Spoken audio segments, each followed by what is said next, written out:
Welcome back जी। Good morning. Lahore में जिस तरह से हमने मौसम पर भी बात की, प्री मानसून का आगाज़ हो चुका है। ऐसे में जहाँ पे हमें प्रिकॉशंस लेनी है बारिश के पानी को जो है वो निकास के लिए, वहाँ ही सेल्फ ग्रूमिंग कितनी इंपॉर्टेंट है। स्पेशली जब प्री मानसून स्टार्ट होता है तो आपको अपनी डाइट का किस तरह से ख्याल रखना है, स्किन का केयर किस तरीके से करना है। साथ साथ हमें ये भी देखना होता है कि पानी, फ्रूट जो कि हम गर्मी में बहुत ज़्यादा इस्तेमाल कर रहे होते हैं, इस मौसम में किस तरह से रूटीन तब्दील करनी है। और ऐसी जो मशरूबात जो कि बहुत ज़्यादा जिनकी तासीर ठंडी होती है, जब वो इस्तेमाल कर रहे होते हैं, क्या इस मौसम में भी इस्तेमाल किए जा सकते हैं। ये सारी सूरत हाल पर बात करेंगे, सेल्फ ग्रूमिंग पर भी बात करेंगे। तो बड़ा इंपॉर्टेंट जो है वो चंक है। और हमारे साथ ज़बरदस्त पर्सनैलिटी भी मौजूद है। डॉक्टर इब्राहिम नईम हमारे साथ स्टूडियो में मौजूद है। आप न्यूट्रिशन भी हैं, फिजिशियन भी हैं, एस्थेटिक फिजिशियन भी हैं, डर्मेटोलॉजिस्ट भी हैं। वेलकम कहते हैं। गुड मॉर्निंग, कैसे हैं आप? जी थैंक यू वेरी मच जी। Good morning. अच्छा, मौसम की मुनासबत से आपके डिमांड इस वक्त बहुत ज़्यादा है, और इस वक्त अगर ख़वातीन हमारी स्क्रीन्स के सामने स्पेशली बैठी हुई हैं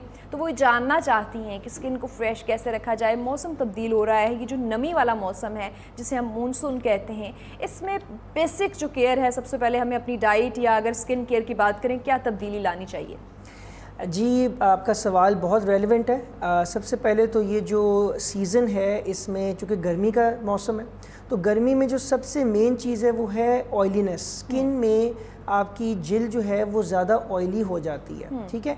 उसकी वजह से लोगों को पिंपल्स निकलते हैं फेस पे, बॉडी पे, किसी भी एरिया पे पिंपल्स निकलना शुरू हो जाते हैं और रैशेज़ बनने शुरू, जिसको रेड कलर की डिस्कलरेशन भी कह सकते हैं, रैशेज़ बनने शुरू हो जाते हैं और पिंपल्स बनने शुरू हो जाते हैं। अच्छा, इसी सीज़न में हम देखते हैं कि छाइयाँ भी पड़ने लग जाती हैं लोगों को, ठीक है, और हेयर फॉल के भी इश्यूज़ आते हैं। तो सीज़न के अलावा अगर मैं बात करूं, अगर जैसे बारिशों का अब शुरू है तो बारिशों की वजह से ह्यूमिडिटी बढ़ती है, इमीडिएटली बढ़ती है, लेकिन फिर वो नॉर्मलाइज हो जाती है क्योंकि गर्मी भी साथ होती है। ये जब बारिश सर्दियों में पड़ती है तो ह्यूमिडिटी ज़्यादा होती है, ठीक है। तो गर्मियों में ये होता है कि साथ में चूँकि गर्मी पड़ रही होती है तो वो बैलेंस हो जाता है। लेकिन जिस टाइम पे गर्मी ना हो और जस्ट बारिश हो और ठंडा मौसम हो जाए तो उसमें ह्यूमिडिटी ज़्यादा हो जाती है और उसकी वजह से फिर आपको पसीना ज़्यादा आता है। जब पसीना ज़्यादा आएगा तो पोर्स ब्लॉक हो जाएंगे। अच्छा, पोर्स क्या होते हैं? ये आपकी स्किन में वो गड़े होते हैं, इंडेंटेशंस होती हैं बड़ी बारीक, जिसके ज़रिए ऑयल और जो स्वेट है वो निकलता है और बाल की ग्रोथ होती है। लिहाजा ये पोर्स बंद हो जाते हैं। जब ज़्यादा स्वेटिंग होती है तो ये मिट्टी को ऑब्जॉर्ब करके और डेड सेल्स को ये बंद हो जाते हैं। जब बंद होते हैं तो उसको ब्लैक हेड्स और वाइट हेड्स कहलाते हैं। ब्लैक और वाइट हो जाते हैं और उससे ज़्यादा अगर आगे जाए तो पिंपल बन जाता है। तो ये पूरा एक प्रोसेस है। लिहाजा गर्मियों में जो मेन चीज़ है वो ये है कि आपको स्किन को साफ़ रखना है। बल्कि ये तो पूरे साल के लिए मैं कहूँगा कि स्किन को साफ, हमारे यहाँ लोगों की बहुत से लोग नहाते नहीं हैं, फेस वॉश का कॉन्सेप्ट नहीं है, साबुन का कॉन्सेप्ट नहीं है अभी तक लोगों में। तो ये बहुत ज़रूरी है कि साबुन इस्तेमाल करें, अपने आप को साफ़ रखें, ताकि मट्टी, पसीना, ऑयल, इससे जब तक स्किन साफ़ रहेगी। और ये मैं ये नहीं कह रहा हर 2 घंटे बाद, दिन में कम से कम 2 बार, सुबह और रात। ठीक है, ठीक है। अच्छा, अगर हम रूटीन की, आपने जिस तरह से बात की कि सोप का बहुत 2 मरतबा एटलीस्ट दिन में इस्तेमाल करना चाहिए, लेकिन जिनकी सेंसिटिव स्किन है स्पेशली उनके लिए रिकमेंड किया जाता है, क्योंकि आजकल जो फेस वॉश आ रहे हैं बहुत ज़्यादा हार्ड हैं, केमिकल वाले हैं, उनको ये कहा जाता है कि आप 1 मरतबा जो है वो हार्ड फेस वॉश इस्तेमाल करें। तो क्या बार बार, क्योंकि ये बात नहीं है कि लोग 2 मरतबा जो है वो मुँह धो रहे होते हैं, लोग हर 3-4 घंटे के बाद फेस वॉश कर रहे होते हैं, तो ये जो बहुत ज़्यादा फ्रिक्वेंट इस्तेमाल है केमिकल वाले फेस वॉश का, उसका कितना नुकसान है? बहुत अच्छा सवाल है। देखिए, बात सुने, बात ये होती है हमारे यहाँ सेल्फ मेडिकेशन का कॉन्सेप्ट बहुत ज़्यादा है। सेल्फ मेडिकेशन का क्या मतलब है? हम लोग खुद से, एक तो गूगल है, यूट्यूब है, फेसबुक है, और फिर उसके, ये तो खैर नई चीज़ें हैं, बट पहले जो हमारा जो सोसाइटी का तरीका है वो ये होता है कि भाई अपनी सास से पूछ लिया, बहू से पूछ लिया, बहन भाइयों से पूछ लिया, हाँ जी, और तजर्बे पूछ लिए एक दूसरे के। बात सारी ये है कि आपको ये समझना है कि आपकी जिल्द आपकी है और हर इंसान की जिल्द उसकी अपनी है, हर एक के अपने डायनेमिक्स हैं, स्टैंडर्ड कुछ भी नहीं है, ठीक है। और सेंसिटिव स्किन तो ख़ास तौर पे स्टैंडर्ड नहीं है, क्योंकि सेंसिटिव स्किन हर एक की तो नहीं होती, कुछ लोगों की होती है। लिहाजा इसका चेकअप कराना ज़रूरी है किसी ऐसे डॉक्टर को जो इसमें स्पेशलाइज करे। अच्छा, इसमें मैं ये ऐड कर दूं कि ये डॉक्टर्स कौन होते हैं। डॉक्टर्स तो बहुत सारे होते हैं आजकल, तो इसमें डर्मेटोलॉजिस्ट जो डॉक्टर हैं वो हैं जिन्होंने स्पेशलाइज़ किया हुआ है डर्मेटोलॉजी में, स्किन की डिजीज़ में। लेकिन जो खूबसूरती का एस्पेक्ट है वो एक अलग शोबा, इसको एस्थेटिक्स कहते हैं। वो कुछ डर्माटोलॉजिस्ट उसमें सब स्पेशलाइज करते हैं और कुछ नहीं करते। तो बहुत से ऐसे MBBS डॉक्टर्स भी हैं जिन्होंने डायरेक्ट एस्थेटिक्स में स्पेशलाइज किया हुआ है। सो लिहाजा आपको वो डॉक्टर ढूंढना है, चाहे वो डर्माटोलॉजिस्ट हो या ना हो, वो एस्थेटिक्स में ज़रूर हो, क्योंकि उनको ज़्यादा नॉलेज होता है कि आपकी स्किन की क्या टाइप है, अगर सेंसिटिव है तो उसको क्या चाहिए, क्या ये सेंसिटिव ऑयली वाली है या ड्राई वाली है। अगर ऑयली वाली है उसके लिए डिफरेंट फेस वॉश है, ड्राई वाली है तो डिफरेंट फेस वॉश है। लिहाजा ये स्टैंडर्ड नहीं है कि हम कोई एक फेस वॉश पकड़ ले जो सब स्किनों पे जाएगा और वो एक बार करें या 2 बार करें। नहीं, ये हर स्किन पे डिपेंड करता है। हम लोग जज करते हैं, फिर हम देखते हैं अच्छा आपको ये यूज़ करना है, इतने बजे यूज़ करना है, ऐसे करना है, इस तरह होता है। ठीक है, स्किन टू स्किन टाइप जो है वो मैटर करता है और हर शख्स की स्किन डिफरेंट है। अच्छा, नॉट जस्ट स्किन, हिस्ट्री भी। हाँ। आपकी मेडिकल हिस्ट्री, आपकी करंट हिस्ट्री, आपकी स्ट्रेस लेवल्स, आपका खुराक, there is lots of factors. ठीक है। अच्छा, अच्छी चीज़ ये है जो कि मुझे आपकी प्रोफाइल में नज़र आई कि आप साथ डाइटिशियन भी हैं, क्योंकि स्किन अगर आपने फ्रेश रखनी है तो आपको एक बैलेंस डाइट बहुत ज़्यादा ज़रूरत है, स्पेशली अगर हम इस मौसम के हिसाब से बात करें। अभी हम ट्रीटमेंट्स पे भी बात करेंगे स्किन की, लेकिन पहले मैं चाह रही हूँ कि डाइट क्या होनी चाहिए, हमें क्या तब्दीली लानी चाहिए अपनी डाइट में। पहले वक्तों में कहा जाता था कि ये मौसम शुरू हो तो जो ठंडे मशरूबात हैं उनका कंजप्शन कम कर दिया जाए, आप क्या कहते हैं? जी देखिए, मैं एक्चुअली मेरा शोबा कुछ इस तरह का है कि मैं वेलनेस को देखता हूँ ज़्यादा। वेलनेस से मुराद है कि चाहे आपकी स्किन हो, चाहे आपकी ओवरऑल हेल्थ हो, और न्यूट्रिशन एक बहुत बड़ा एस्पेक्ट है इसका। इतना बड़ा एस्पेक्ट है कि मैं आपको बताऊं कि लोगों को cholesterol, blood pressure, sugar, thyroid, कैसी कैसी अजीब व गरीब बीमारियां होती हैं जिनके इलाज ऐसे ऐसे होते हैं कि सारी सारी उम्र लगी रहते हैं आप, और वो ठीक नहीं होते। मैं आपको बड़े वसूख से कह सकता हूँ विद माय एक्सपीरियंस कि एक हेल्दी डाइट से मैंने देखा है लोगों का शुगर ठीक होते हुए, कोलेस्ट्रॉल ठीक होते हुए। लेकिन ये 100% नहीं है कि सबके साथ ऐसे होता है, क्योंकि बीमारी बीमारी है, उसका इलाज कराना है। लेकिन मैंने देखा है बहुत ज़्यादा केसेस में कि न्यूट्रिशन से आपकी बीमारी ठीक हो जाती है, बिल्कुल ठीक हो जाती है, आपको मेडिसिन नहीं लेनी पड़ती। अच्छा, अब हम आते हैं, ये तो नॉर्मल हालात में बीमारियों के अलावा देखिए न्यूट्रिशन आप बहुत ही इंपॉर्टेंट एस्पेक्ट है आपकी हेल्थ का। न्यूट्रिशन ठीक होगी तो आपको पिंपल्स नहीं निकलेंगे। देखिए, पिंपल्स बज़ाहिर स्किन का प्रॉब्लम है, लेकिन अगर आपकी अब न्यूट्रिशन में क्या मीठा और फ्राइड ऑयली जो चीज़ें हैं, चिकनाहट वाली चीज़ें हैं, उससे पिंपल्स निकलने के चांस बढ़ जाते हैं। अब ये मैंने एक एग्जांपल दिया आपको। इसी तरह आप अगर आयरन डेफिशिएंट हो जाएं, अगर आप वो खाने ना खाएं, कम खाएं जिसमें आयरन है, तो क्या होगा, छाइयाँ पड़ जाएंगी, हल्के पड़ जाएंगे, राइट। विटामिन सी की कमी होगी अगर आपको, विटामिन सी की, तो आपकी स्किन से रौनक ख़त्म हो जाएगी, डलनेस आ जाएगी, हेयर फॉल होना शुरू हो जाएगा। तो I can go on and on. Health, खुराक इतनी इंपॉर्टेंट है। और दूसरी बात, इसमें आपने सवाल किया किस तरह की खुराक होनी चाहिए, तो बैलेंस डाइट होनी चाहिए, और हर डॉक्टर आपको ये कहेगा। बट मैं थोड़ा सा इसमें ऐड कर देता हूँ। लेकिन बैलेंस डाइट, इसमें फ्रूट्स, वेजिटेबल्स और मीट, ये 3 बेसिक स्टेपल है। मीट से मुराद क्या है, चिकन, बीफ, मटन, फिश, कुछ भी। दूसरा मैंने आपको बताया वेजिटेबल्स, हर तरह की सब्ज़ी, फ्रूट्स, हर तरह के फ्रूट्स, और इसके अलावा अंडा, डेयरी, दूध हो गया, अंडा हो गया, योगर्ट हो गया, दही, और इसके अलावा ड्राई फ्रूट, ये सही है। और इसके अलावा ग्रेन्स से मुराद गंदम, जो राइस, ठीक है। लेकिन मैं वैसे पर्सनली राइस को ज़्यादा प्रमोट नहीं करता, क्योंकि राइस में कैलोरीज बहुत ज़्यादा होती हैं, मोटापे की तरफ ज़्यादा इंसान जाता है, और कभी भी कोई मुनासिब मिक़दार में नहीं। तो रोटी, वो भी चक्की के आटे की, वो ज़रूर लें, दिन में कम से कम 1 बार खाएं। और साथ में ये जो मैंने बाकी चीज़ें बताई हैं, सब चीज़ों को म्याना रवि से, हमारी सुन्नत है, हमारे दीन में है कि कोई भी चीज़, everything in excess is bad.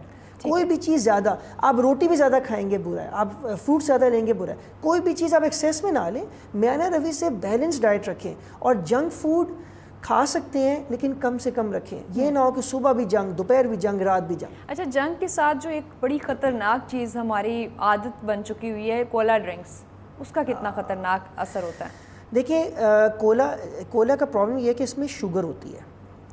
कोई भी ऐसी चीज़ जिसमें चीनी भरी हो, अब इसमें आपके डब्बे वाले जूस, इवन इसमें फ्रेश जूस जिसमें चीनी डाल देते हैं, सब डालते हैं।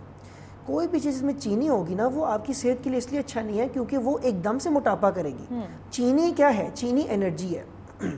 आपको अगर एक ख़ास मकदार, हर बॉडी को एक ख़ास मकदार की एनर्जी चाहिए जिसको कैलोरीज कहते हैं हम, calorie requirement, AMR, active metabolic rate.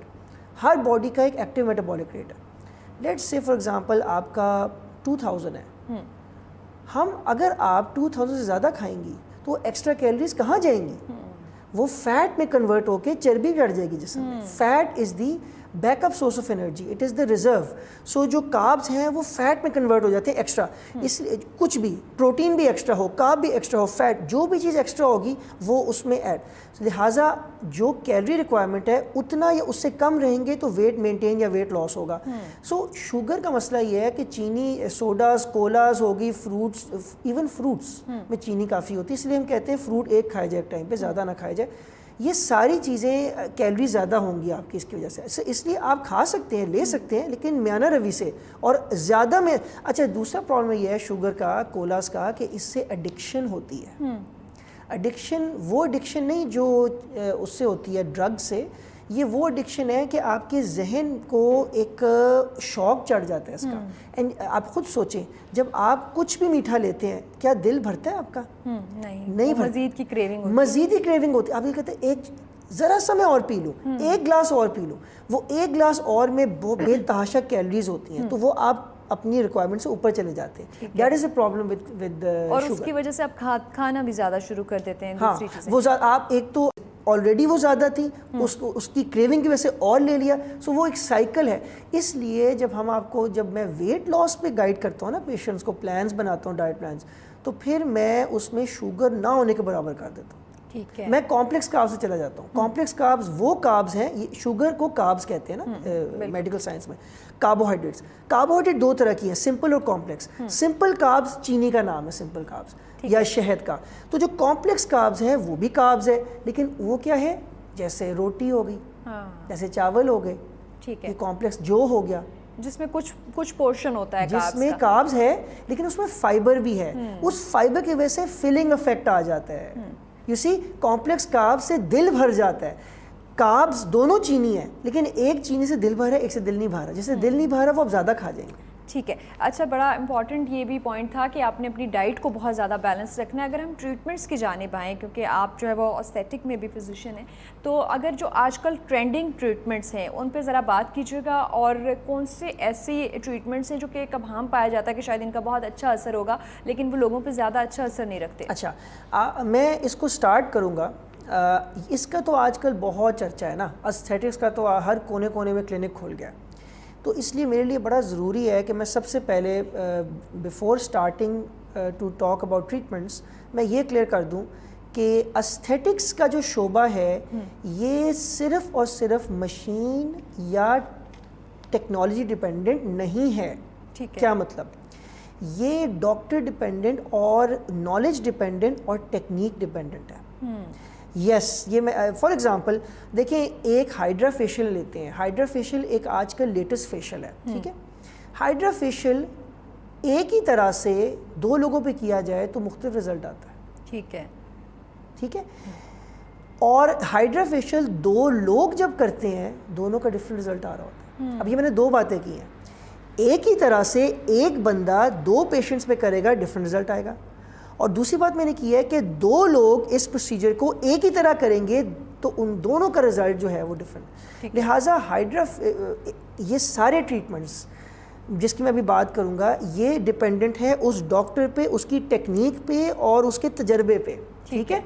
सो ये बहुत ज़्यादा डिपेंडेंट है। ये इसी तरह न्यूट्रिशन है, इसी तरह डाइट प्लान्स है, ये कुछ भी स्टैंडर्ड नहीं है। देखिए, जिस तरह होता है ना कि आप मैं कार्डियोलॉजिस्ट की बात करते हैं, आप 3 कार्डियोलॉजिस्ट के पास, दिल का प्रॉब्लम हो रहा है आपको हार्ट अटैक का प्रॉब्लम है, आपकी मदर को आप ले जाते हैं, 3 डॉक्टर्स के पास लेके जाते हैं, तीनों का तकरीबन सेम नुस्खा होगा, थोड़ा बहुत फ़र्क होगा, तकरीबन सेम, क्योंकि उनकी एक स्टैंडर्ड ऑफ लेवल सेम है। एस्थेटिक्स अनफॉर्चुनेटली ऐसे नहीं है। एस्थेटिक्स का रिजल्ट डिफरेंट आता है, डिफरेंट। तो ये अब तजर्बे से आपको पता लगेगा कौन से डॉक्टर से आपको रिजल्ट मिल रहा है, जिससे आपको मिलेगा उस पर ट्रस्ट करके आप जा सकते हैं। ठीक है। अब मैं आता हूँ ट्रीटमेंट्स में। देखें, ट्रीटमेंट्स में ये इस तरह है कि सबसे पहले एक्नी के ट्रीटमेंट्स हैं। स्कारिंग, पहले मैं आपको अमराज बताया था, अमराज क्या क्या जिनको हम ट्रीट करते हैं। इसमें स्कार्स हैं, स्कार्स गड़ों को कहते हैं। ये स्कार्स आपकी एक्नी के बाद पड़ते हैं। छाइयाँ, पिगमेंटेशन, इसके अलावा सर के बाल ज़्यादा गिरने लग जाना, गंज होना, इसको हम एंड्रोजेनिक एलोपेशिया कहते हैं। इसके अलावा जिस्म के बाल को उतारना चाह रहे हैं आप तो लेज़र हेयर रिमूवल। इसके अलावा जो है वो आपका ये आ जाता है फ़ैट के ट्रीटमेंट्स आ जाते हैं। फ़ैट से मुराद इंस्टेंट फ़ैट लॉस, एकदम से चर्बी का, ये बड़ा आजकल शोशा है इसका, एकदम से चर्बी 1 से 2 इंच कम हो जाए और फिर आप उसके सेशंस लेते हैं। तो लिहाजा ये कुछ ट्रीटमेंट्स है। फिर फ़ैट, अच्छा फिर चर्बी के इंजेक्शंस हैं। अच्छा, हाँ, इंजेक्शंस लगाते हैं फैट में, instantly with in few weeks चर्बी कम हो जाती है वहाँ की। आपको पता लगता है वाज़े फ़र्क कि आपने एक्सरसाइज कोई नहीं की फिर भी आपकी चर्बी कम हो गई है। ठीक है। फिर एक लेज़र है, मेरे पास एक लेज़र है वर्जू के नाम से, ये पूरे पाकिस्तान में सिर्फ मेरे पास है, अमेरिकन FDA अप्रूव।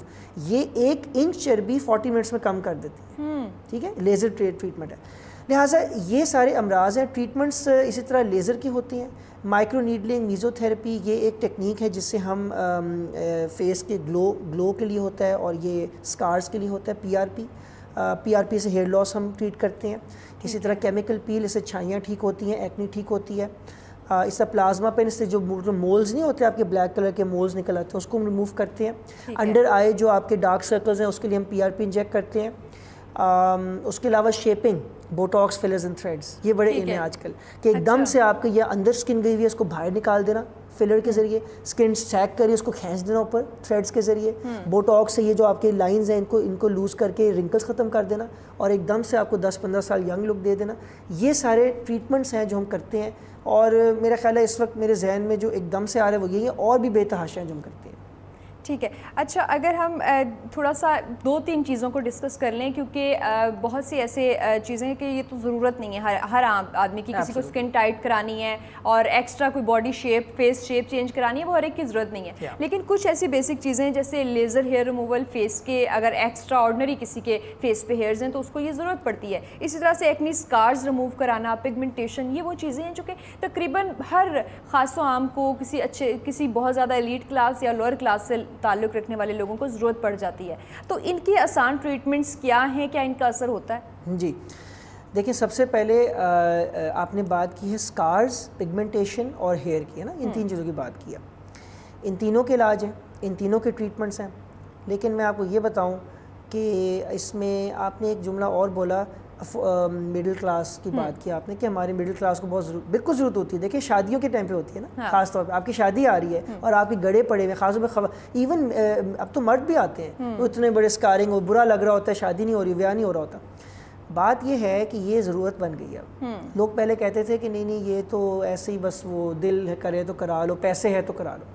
ये अब ज़रूरत है। आपको स्कारिंग ठीक करनी है, क्योंकि अब उसके इलाज आ गए ना, पहले नहीं थे। स्कारिंग ठीक करनी है, पिगमेंटेशन अवेयरनेस होगी, पिगमेंटेशन ठीक करिए। तो इसके देखिए ट्रीटमेंट्स मैं आपको बताऊं, हर प्राइस रेंज में मिल जाएंगे आपको। हर प्राइस में आपको PRP, यकीन करें 15,000, 20,000 का भी PRP होता है, 25,000 का भी PRP होता है और 5,000 का भी होता है। राइट, ये बड़ा प्रॉब्लम है, लोगों को समझ नहीं आती क्या करें। लोग कहते हैं ठीक है, अगर 20,000 का ट्रीटमेंट 5,000 में हो तो करा लो। लेकिन द पॉइंट इज़ कि इसमें मैं ये कहना चाहूँगा कि जो डॉक्टर्स प्रॉपर्ली ट्रेंड है ना, जैसे मैं UK से ट्रेंड हूँ, मैं UK 2 बार गया हूँ ट्रेनिंग, ये कम है हमारे मार्केट में। वो कभी भी आप उनके जो रेट्स होंगे ना, वो कभी भी एक लेवल से कम नहीं होंगे। जैसे PRP फॉर एग्जांपल जो है ना, ये मेरा ख्याल है 12,000 से कम कोई नहीं करता। मशीनरी का फ़र्क है, क्या फ़र्क है? टेक्निक का अच्छा, नॉलेज का फ़र्क है, टेक्निक का फ़र्क है और मशीनरी का भी होता है। PRP में मशीनरी का इतना फ़र्क नहीं पड़ता। PRP is more technique and doctor dependent. मैं आपको ये बता रहा हूँ कि जो प्रॉपर्ली ट्रेन डॉक्टर्स हैं ना, वो उनकी एक ख़ास प्राइस होगी। तो जो आपको प्राइस बहुत कम बता रहे हैं ना, आप मेरे से लिख के ले लें, कोई ना कोई उनकी ट्रेनिंग में प्रॉब्लम है, या तो उन्होंने किसी को देख के सीख लिया है ऐसी।